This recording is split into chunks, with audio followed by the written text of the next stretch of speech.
being with you just showed me how much. I didn't protect you. It was supposed to be me. Self-flagellation is not a good look on you.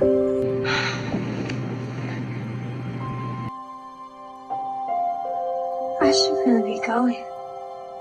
Great idea, Fundy. I just don't know how you do it. I surrender.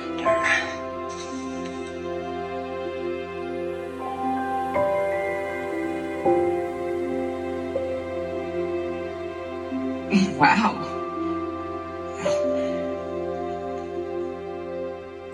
It's not completely crazy, though, to think this could be ours. If you weren't 11 months pregnant and married to my brother. Eric and I had to get married. I don't think he ever really loved me anyway.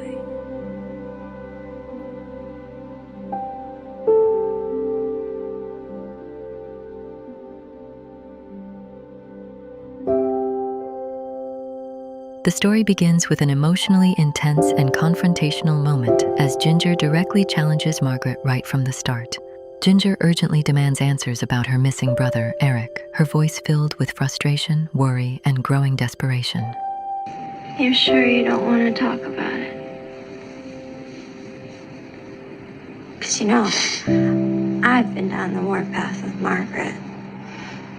Heck, she's the reason girls like us even know what power looks like. I knew what power looked like way before I met Margaret. Thank you very much. The confrontation is charged with tension as Ginger refuses to back down, pressing Margaret for any information regarding Eric's whereabouts and condition.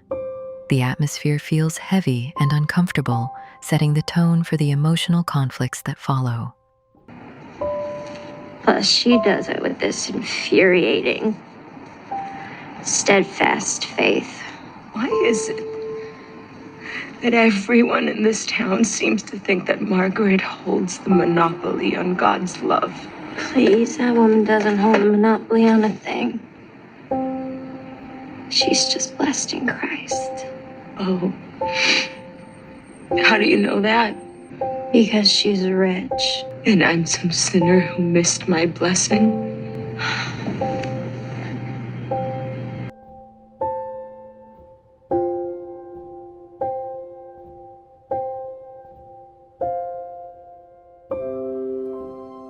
I should really be going. After this heated exchange, the narrative transitions into a quieter and more introspective moment between Ginger and Becky. In this more subdued conversation, the two women open up about their personal struggles, discussing the suffocating environment of their small town and the overwhelming expectations placed upon them by family, society, and tradition. I'm in the background practically doing semaphore, and no one notices. It's like semaphore. How does that even mean? Watch.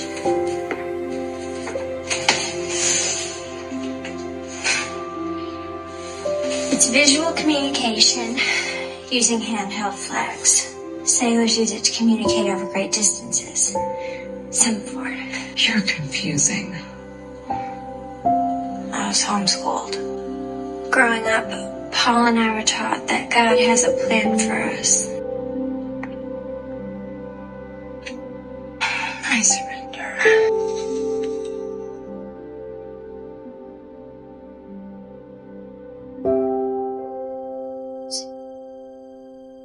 They reflect on how their lives seem carefully orchestrated by others, leaving little room for personal freedom or happiness. As their conversation deepens, both women express a strong yearning to escape their restrictive circumstances and take control of their own destinies, even if doing so means making difficult and life-altering decisions. That was... wow.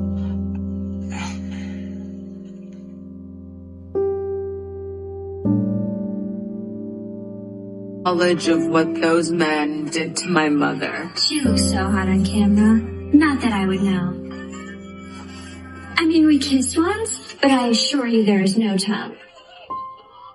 You're the one who's been sleeping with Eric. I haven't thought of me as an actual person either.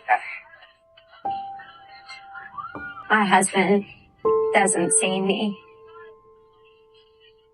But if I'm being honest, I kind of like it that way.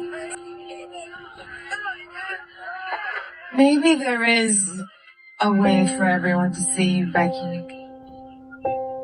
Becky, who is married to Ginger's brother Eric and is heavily pregnant, begins to reveal her own emotional struggles.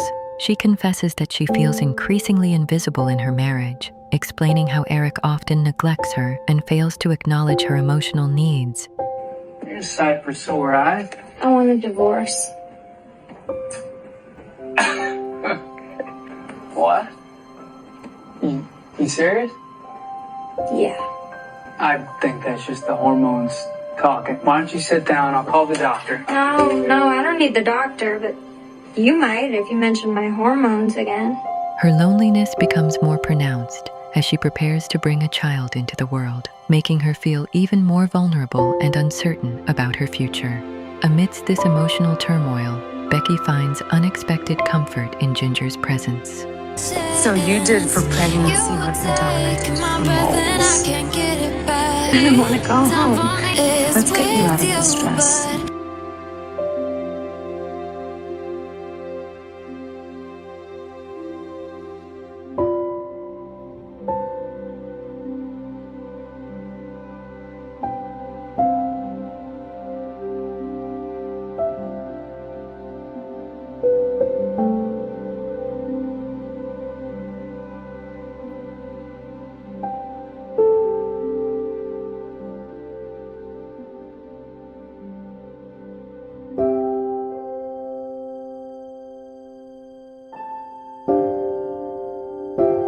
Their bond gradually deepens, evolving into a complicated and forbidden emotional connection.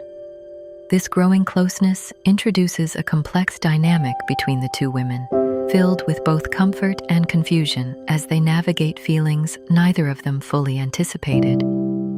This house isn't for us. I'm not a lesbian. I just assume. I'm buying this house for me and my mom. She's coming home this week.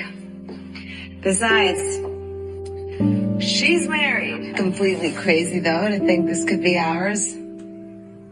If you weren't 11 months pregnant and married to my brother. Eric and I had to get married. I don't think he ever really loved me anyway. Eventually, the emotional strain becomes too much for Becky to bear. Reaching a breaking point, she gathers the courage to confront Eric directly. During this confrontation, Becky firmly demands a divorce, declaring that she can no longer continue living in a dishonest and unhappy marriage.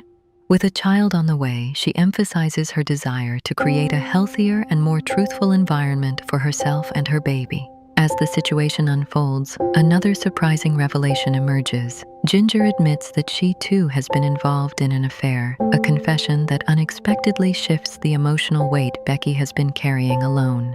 This moment of shared vulnerability strengthens their bond, allowing both women to feel less isolated in their choices and struggles. The honesty between them transforms their relationship, encouraging them to rethink their futures and consider possibilities they had never seriously entertained before. Taking a bold and compassionate step, Ginger offers Becky a place to stay, providing her with both physical shelter and emotional support during this turbulent period. Together, they begin to face the uncertainty of what lies ahead, navigating the aftermath of their decisions while contemplating the frightening yet liberating prospect of building new lives on their own terms. As they distance themselves from Eric and the expectations that once defined them, Ginger and Becky slowly begin to explore the idea of independence, self-discovery, and the possibility of creating a future shaped entirely by their own choices. Want more queer content? Then please subscribe and hit the notification bell.